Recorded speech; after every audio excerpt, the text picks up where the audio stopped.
जय हिंद दोस्तों। Timeline education के डिजिटल फोरम में आपका हार्दिक स्वागत है। आज का हमारा टॉपिक रहेगा परागकण क्या होता है, कितने प्रकार होते हैं इसके और कौन कौन से इसके पार्ट होते हैं। सबसे देखो परागकण क्या होता है। परागकणों से मुक्त होकर जो जायंग होते हैं जिनको अपन स्त्री केसर की वर्तिकाग्र पर पहुंचने की जो क्रिया होती है उसको क्या बोलते हैं, अपन परागकण बोलते हैं। परागकण जो होते हैं दो प्रकार के होते हैं।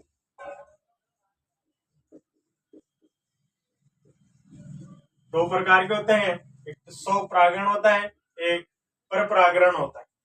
देखो जो परागण होते हैं दो प्रकार के होते हैं, स्वपरागण और परपरागण। स्वपरागण देखो जब एक ही पुष्प के परागणों का स्थानांतर उसी पुष्प के उसी पादप के अन्य पुष्प के वर्तिकाग्र पर होता है, यह स्वपरागण कहते हैं। यह क्रिया द्विलिंगी पुष्प में होती है। और जो द्विलिंगी पुष्प होते हैं मटर, सरसों और गुड़हल के जो द्विलिंगी पुष्प होते हैं ये क्रिया उसमें होती है। जो परपरागण होते हैं, यदि परागण की क्रिया एक ही जाति के दो अलग अलग पादों के पुष्प के मध्य संपन्न होती है उसे परपरागण कहते हैं। इसी क्रिया में विभिन्न साधन होते हैं जैसे हवा, पानी, कीट, पक्षियों आदि के द्वारा संपन्न होती है। मतलब जो परपरागण है, यदि परागण क्रिया उसी जाति के दो अलग अलग पादों को उसके पुष्प के मध्य में क्या होती है, संपन्न होती है।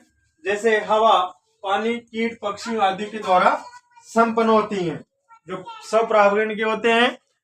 इसके बाद में आता है, एक बार और समझो, परपरागण होते हैं जो परागण से मुक्त होकर जाएंगे स्त्री केसर की वर्तिका पर पहुंचने की क्रिया को परपरागण कहते हैं।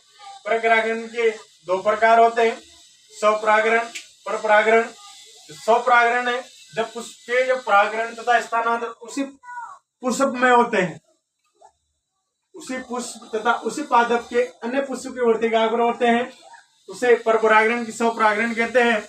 ये जो द्विलिंग पुष्प में होते हैं, जो द्विलिंग पुष्प होते हैं मटर, सरसों और गुड़हल का जो द्विलिंग पुष्प होते हैं।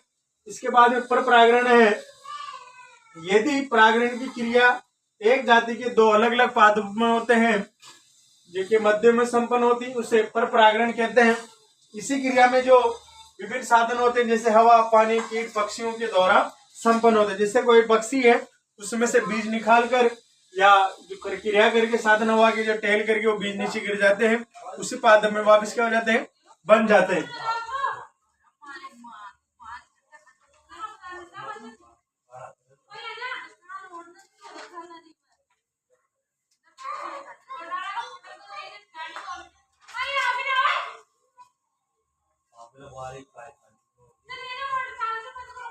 ये था आज का हमारा सेक्शन का टॉपिक परागण। इसके बारे में अपन कल पढ़ेंगे, दोनों के बारे में डिफेंस और मानव में लैंग्वेज के बारे में थोड़ा डिस्कस करेंगे। आज के लिए सेक्शन इतना है। सेक्शन को लाइक, कमेंट, शेयर करें। धन्यवाद।